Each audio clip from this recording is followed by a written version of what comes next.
Atomic Bomb Hysteria by Major Alexander P. de Seversky. Reader's Digest, February 1946, pages 121 to 126. As Special Consultant to the Secretary of War, Judge Robert P. Patterson, I spent nearly 8 months intensively studying war destruction in Europe and Asia.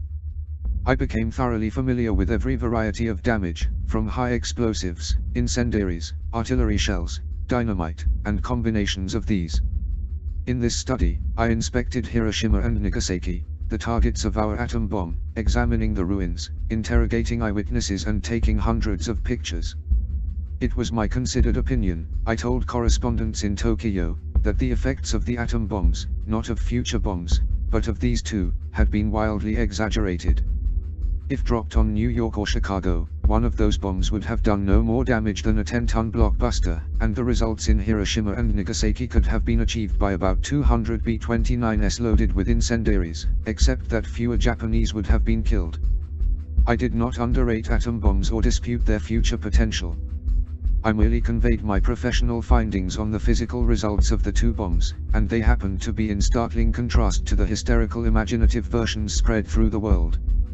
My findings were pounced upon in outraged anger by all sorts of people, in the press, on the air, at public forums, and by scientists who haven't been within 5,000 miles of Hiroshima. But the violence of this reaction cannot alter the facts on view in the two Japanese cities. I began my study of Japan by flying over Yokohama, Nagoya, Osaka, Kobe, and dozens of other places. Later I visited them all on foot. All presented the same pattern. The bombed areas looked pinkish, an effect produced by the piles of ashes and rubble mixed with rusted metal. Modern buildings and factories still stood. That many of the buildings were gutted by fire was not apparent from the air. The center of Yokohama, for instance, seemed almost intact when viewed from an airplane. The long industrial belt stretching from Osaka to Kobe had been laid waste by fire, but the factories and other concrete structures were still standing. On the whole, it was a picture quite different from what I had seen in German cities subjected to demolition bombardment. The difference lay in the fact that Japanese destruction was overwhelmingly incendiary, with comparatively little structural damage to non-inflammable targets. In Hiroshima I was prepared for radically different sights. But, to my surprise, Hiroshima looked exactly like all the other burnt-out cities in Japan. There was a familiar pink blot, about 2 miles in diameter. It was dotted with charred trees and telephone poles. Only one of the city's 20 bridges was down. Hiroshima's clusters of modern buildings in the downtown section stood upright. It was obvious that the blast could not have been so powerful as we had been led to believe. It was extensive blast rather than intensive. I had heard of buildings instantly consumed by unprecedented heat. Yet here I saw the buildings structurally intact, and what is more, topped by undamaged flagpoles, lightning rods, painted railings, air raid precaution signs and other comparatively fragile objects.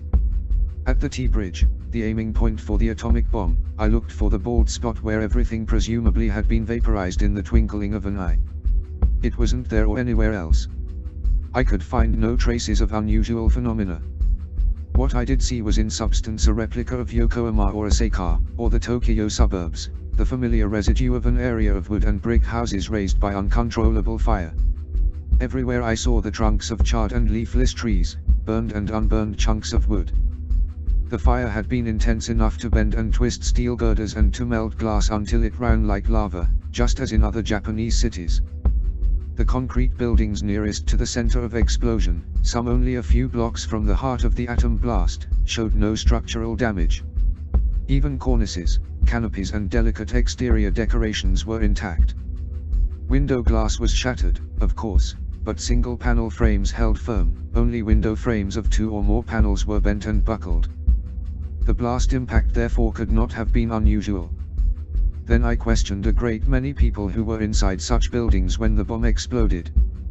Their descriptions matched the scores of accounts I had heard from people caught in concrete buildings in areas hit by blockbusters. Hiroshima's 10-story press building, about 3 blocks from the center of the explosion, was badly gutted by the fire following the explosion, but otherwise unhurt. The people caught in the building did not suffer any unusual effects. Most of the window panels were blown out of the Hiroshima hospital, about a mile from the heart of the explosion. Because there were no wooden structures nearby, however, it escaped fire. The people inside the hospital were not seriously affected by the blast. In general, the effects here were analogous to those produced by the blast of a distant TNT bomb. The total death, destruction and horror in Hiroshima were as great as reported. But the character of the damage was in no sense unique, neither the blast nor the heat was so tremendous as generally assumed. In Nagasaki, concrete buildings were gutted by fire but were still standing upright.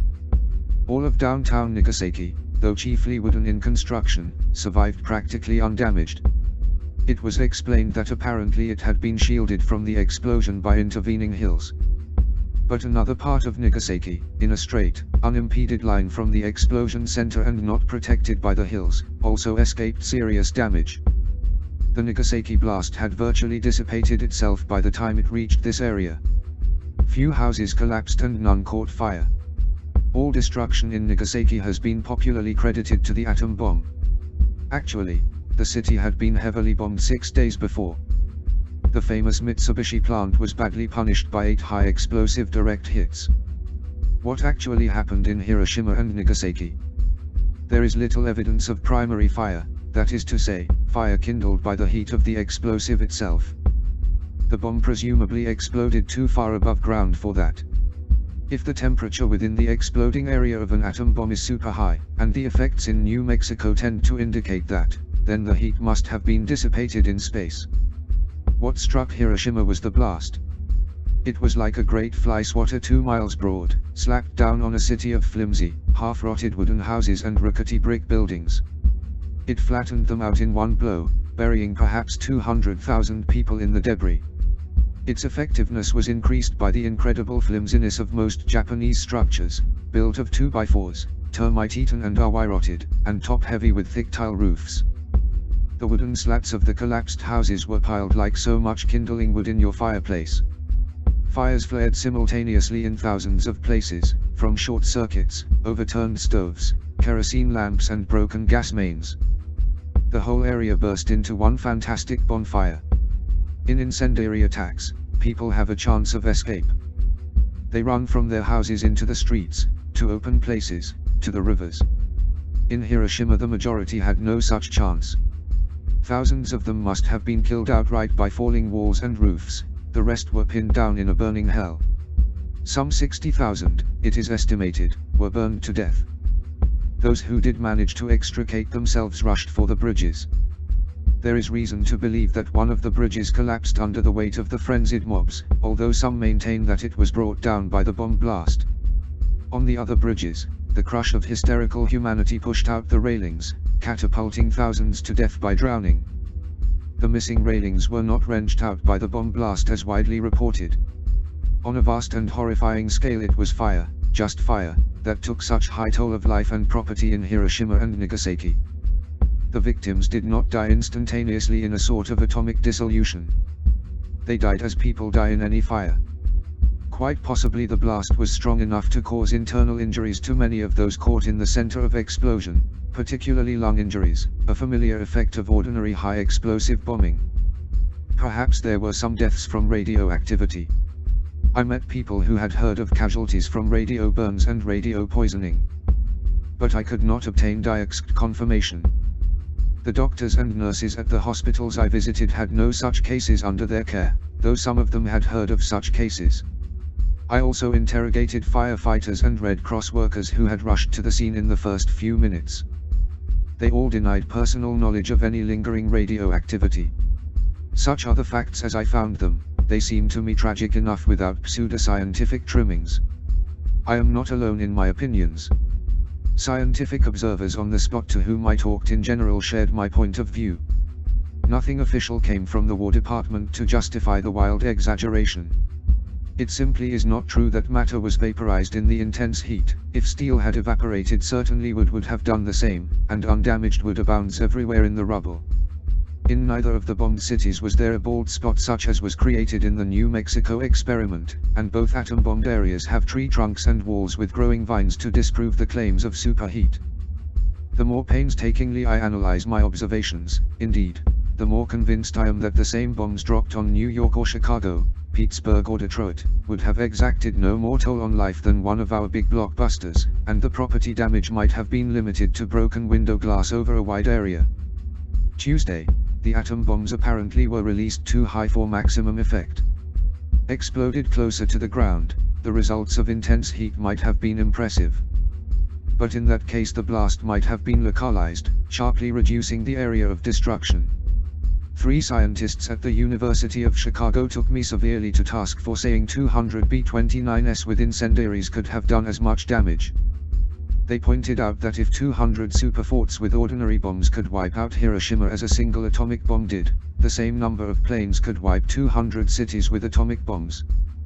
These experts merely forgot to mention one detail, that the 200 cities should be as flimsy as Hiroshima. On a steel and concrete city, high explosives would have to be added to the job. One atomic bomb hurled at Hiroshima was equal to 200 superforts, but in New York or Chicago a different kind of atomic bomb exploding in different fashion would be needed before it could equal one superfort loaded with high explosives. It seems to me completely misleading to say that the atomic bomb used on Japan was 20,000 times more powerful than a TNT blockbuster.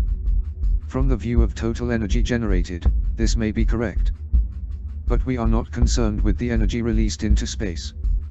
What we are concerned with is the portion which achieves effective demolition. From that point of view, the 20,000 figure is reduced immediately to 200 for a target like Hiroshima. For a target like New York, the figure of 20,000 drops to 1 or less. However, the comparison of the atom bomb with a TNT bomb, at this stage of development, is like comparing a flaming torch with a pneumatic drill. Everything depends on whether you're trying to burn a wooden fence or demolish a concrete wall. All we can say with certainty is that the atomic bomb proved supremely effective in destroying a highly flimsy and inflammable city. It was one of those cases when the right force was used against the right target at the right time to produce the maximum effect. Those who made the tactical decision to use it in these cases should be highly complimented. The bomb dropped on Nagasaki was said to be a great many times more powerful than the one dropped on Hiroshima. Yet the damage in Nagasaki was much smaller. In Hiroshima 4.1 square miles were razed, in Nagasaki only 1 square mile. The improved atom bomb, in other words, was only about 1/4 as effective. Why? There are various theories, but no one knows for certain. It underlines the fact that something besides additional mass will be needed to produce greater results on the target. Eventually, of course, the problem of obtaining maximum results from atom missile will be solved. Methods will surely be found for dissipating less of the released energy in space and directing more of it to destruction. The Chicago scientists reminded me in their statement that the bombs dropped on Japan were the first atomic bombs ever made. They are firecrackers compared with what will be developed 10 or 20 years. That is exactly the point I am trying to make, that they are as yet in the primitive stage. Humankind has stampeded into a state of near hysteria at the first exhibits of atomic destruction. Fantasy is running wild. There are those who think we ought to dispense with all other national defense. They talk of a dozen suicides who will put on false whiskers, take compact atomic bombs in suitcases, and blow this country to bits. Such hyperbole is exciting, but it is a dangerous basis for national thinking. On the size of the bombs, incidentally, there has been much uninformed rhetoric. How do so many people know that the atomic bombs weighed only a few ounces or a few pounds? After all, our biggest bomber, not a pursuit plane, was chosen to carry it. A conspiracy of circumstances whipped up atomic hysteria. The Japanese had every reason to propagate extreme versions. The atom bomb gave the perfect face-saving excuse for surrender. They could now pretend that an almost supernatural element had intervened to force their defeat. The bomb provided a face-saver for our leadership as well. Our leaders were deeply committed to invasion, insisting that there could be no victory without meeting the Japanese armies in traditional fashion. We were winning a victory over Japan through air power, but I am personally convinced that we would have gone through with the invasion anyway and paid the tragic and unnecessary cost in life. The momentum of the old assumptions was too great to be arrested. The atom bomb instantly released everybody from past commitments. The nightmare of an invasion was cancelled, a miracle saving perhaps 500,000 American and several million Japanese lives. Though the Hiroshima and Nagasaki episodes added less than 3% to the material devastation already visited on Japan by air power, its psychological value was incalculable, for both the defeated and the victors. The atom bomb fitted propaganda purposes. To isolationists it seemed final proof that we could let the rest of the world stew in its own juices. With our head start in atomic energy and our superior know-how, we were safe. The internationalists, on the other hand, tried to intimidate us by reminding us that we had no monopoly on science. Everyone could manufacture the atomic bomb, they said, and if we didn't play ball we would be destroyed. I am one of those who fought against inertia in the domain of air power. Consequently, I am gratified that in relation to atomic energy the public is alert, that we are planning well ahead. But there is no call for the kind of frenzy that paralyzes understanding. Our only safety is in a calm confrontation of the truth. I earnestly urge a cooling-off period on atomic speculation. I am the last one to deny that atomic energy injects a vital and perhaps revolutionary new factor into military science and world relations. But I do not believe that the revolution has already taken place and that we should surrender all our normal faculties to a kind of atomic frenzy. Whatever we decide to do, let us do it calmly, logically and above all without doing violence.